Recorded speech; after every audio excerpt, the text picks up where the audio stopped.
Hello people and welcome back to Freedom Forest. If this is your first time seeing what we do, then I'm Dan and this is Laurie, and we are growers on this beautiful piece of land called Freedom Forest, which is 3 acres in the southeast of England. And we use as much natural and sustainable methods, often called permaculture or regenerative agriculture, as we can. So yeah, what are we planning to do today, Laurie? So today we're trying something that we've not done before in our polytunnels, and we're going to try an early crop of potatoes in the tunnel. We've been looking at this space and it just seemed like such a waste that it's empty for so long, and we do intend over time to get better at using this space throughout the winter as well. But we thought we're going to get some potatoes in February and see if we can get a harvest before May, because they're going to be in here protected with a little bit extra heat. That's it. We're going for a super early crop, so we're using first early potatoes. We've got Maris Bard and Swift here, and I think the Swift are extra early, and I think the Maris Bard they're either early or extra early as well. And the reason we've gone for these is because they are early varieties, but normally if you're new to our channel, we actually grow blight and virus resistant potatoes normally. Called Sarpo. Sarpo is a range of potatoes which are blight and virus resistant, and we grow those outside for our main crop where blight is more prevalent. But because we're going to be harvesting these as first earlies, that's generally before all the kind of blight spores are going around. So these varieties, these more traditional ones, shouldn't be hopefully too affected by those problems. And they're both, I think, waxy potatoes, and they are my favourite sort for new potatoes. So that's the other reason why we've chosen those varieties. We're trying to close the hungry gap as much as possible, because we've still got tons of potatoes in storage, but soon they will be starting to shoot and shit, and they won't be so good for that couple of months between. When would you say normally would be the worst March to time? May, I think, is probably the time when you have the least crops available, because like right now we're still eating a lot of our winter tubers and crops, but yeah, they're going to be coming to an end by the end of March, and so that is the hungry gap. Yeah, so when we're normally planting our potatoes, we'll hopefully be, fingers crossed, not far off harvesting our first lot. Well, that's the idea anyway, so let's get on with it, shall we? So we use no dig in our tunnels as well as our growing areas here, and mostly we use no dig with a wood chip top as well, and particularly in the tunnels, well, in all of our beds, we find that really helps to retain more moisture in the compost no dig layer. Because we're off grid here, we don't have endless supply of water, so sometimes our watering is limited, so the wood chip really helps. But what we do in the case of potatoes, we've been experimenting the last couple of years about not using the wood chips so much on the potatoes, because we can keep earthing them up, which is what potatoes need. So what we've done here, this strip down the middle is where we actually grew tomatoes last year, and we're going to grow tomatoes again this year after the potatoes, which is a little bit controversial, but because we're going to be caring for the soil, it should be just fine. And by caring for the soil, I mean we're actually feeding the soil by giving it fresh compost. So right now, we've just scraped all of the old wood chips back from this middle bed and onto the paths. They can stay on the paths. And now we're going to make the holes for our potatoes, and then we're going to add lots of lovely fresh compost. So we got 1.5 kg of the 2 different varieties. And what I'm actually going to do is stagger them along here, left and right, both offset from each other, so there'll be nothing planted exactly in the middle where the tomatoes will be. But as I say, we're hoping that because we're planting early before blight would normally be striking, we won't have any problems, but it will be a learning curve anyway. But these will be out by the time we plant the tomatoes in here. Good experiment to see if it all works. By we'll put a little bit more fresh compost on before we plant the tomatoes again, and see if everything stays happy. Well, Laurie's just counted our seed potatoes and we've got 22 of each variety. So we need 44 holes. And these I'm doing here, like I said, they're staggered along. There's probably about 1.5 foot distance between each one, which should give them enough room. And it's quite nice to see down here, although we haven't watered this over winter, which we really should have been doing, there's still a bit of moisture down here, which is good. So I'm just evening out what I take out of the holes, and then we're going to sit them in and put a whole new layer across the top. So because these beds haven't had water for a while, Laurie's just going along now and just putting a bit of water into each hole before we put the potatoes in. But the new compost that's going on top is going to be nice and moist anyway, so that will help to add more moisture to the soil. And we obviously will water them again afterwards. Yeah, this stuff here has, oh, just tripping over.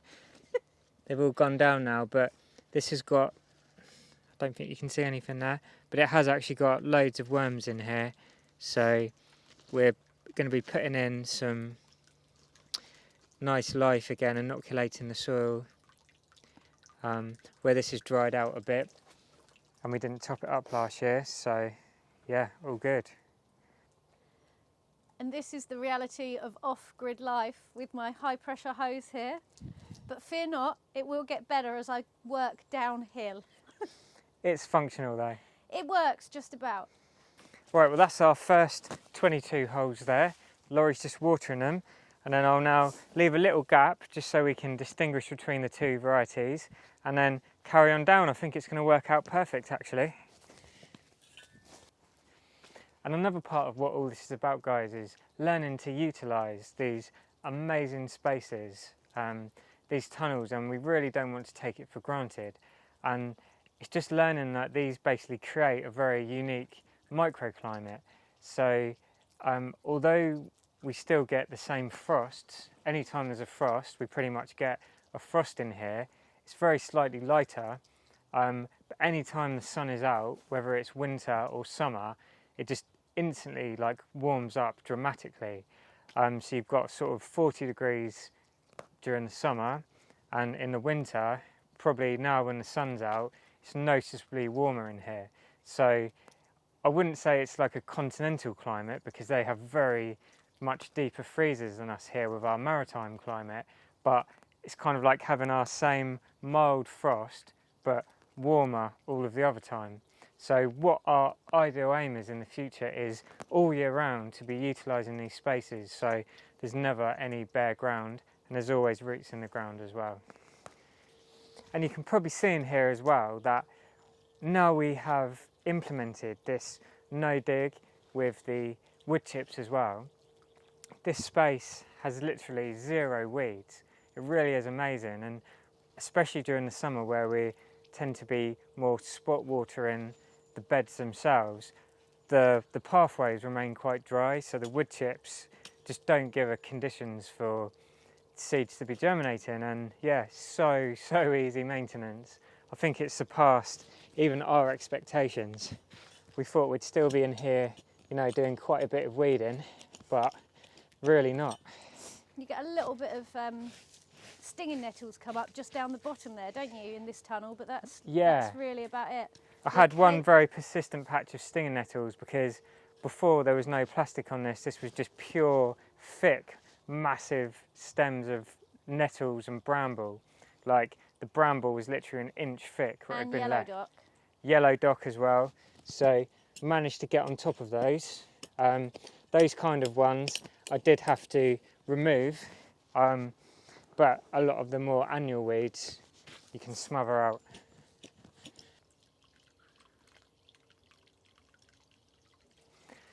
So I was actually over at Laurie's parents yesterday, and I was helping her dad change the clutch on her van, which was quite a good learning experience.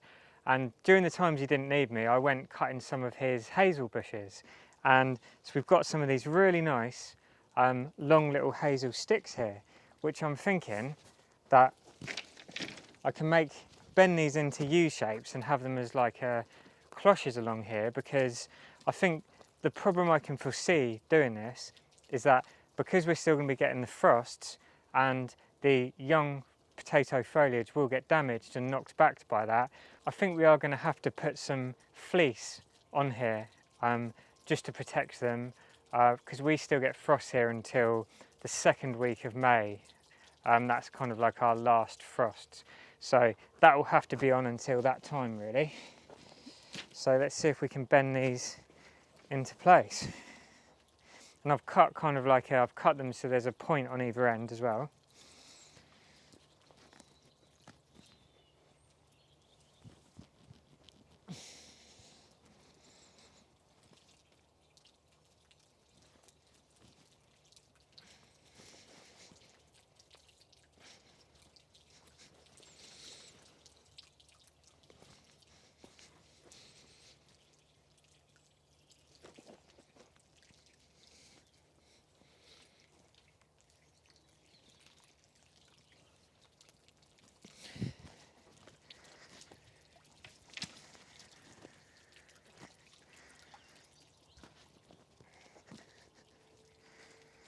So I think some of these thicker ends probably helps to give them a little bit of a bend beforehand.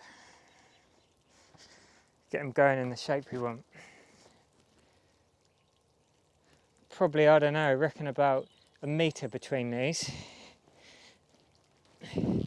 Just get this done now while Laurie's doing the watering, because we're going to go over that a second time as well, just to make sure there's a good bit of moisture down there.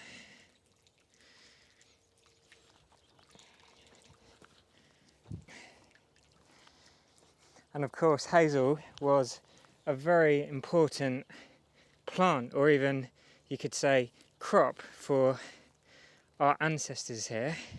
Used anything between thatching to help making the pegs to hold the thatching in, hazel hurdles, the old fencing, hedge laying, and coppicing especially, where you cut them right back down to the ground and then they shoot up with all these nice fine sticks. And we only cut these bushes or trees, I think it was 2 seasons ago, and there's literally hundreds of these shooting up from it. So quite a good sustainable resource, as long as you cut them in the winter ideally.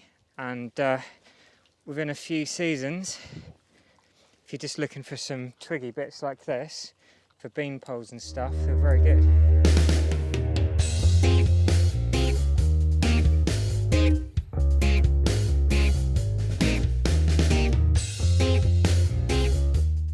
Alright guys, so we now have our hazels in, and we've set our potatoes in our little holes we dug, and then we've put about probably 7 centimetres of soil or compost in a little mound on top, kind of doing the first earthing up. So what we'll do now is wait for them to start showing their first initial shoots through here. We can do a second earthing up, and then we'll put some Thermocrop on here as well, which is like the normal fleece, but it's a bit of a longer lasting version. Yeah, and we'll go from there and we'll update you later on.